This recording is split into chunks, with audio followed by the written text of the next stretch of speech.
excited to tell his story and to do it in a unique way. The team knew from the beginning that we needed to distinguish the Spider-Man from others, and we decided to use animation and develop a new visual language for our film. We were ready to break from traditional methods. As we often find, it's helpful to identify a style as inspiration, and it helps guide the visual development.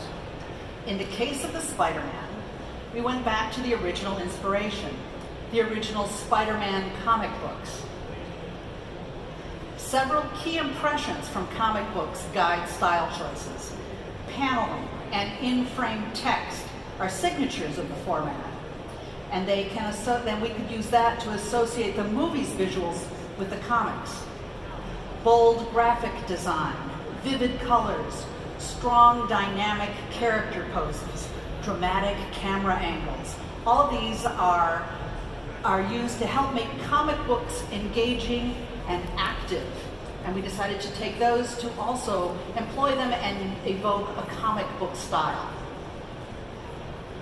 Many artists on the early development team were avid comic book readers, and they loved the gritty feel and look of the printed comic book. So they celebrated the imperfections within the illustrations and saw them as signatures of a style rather than mistakes.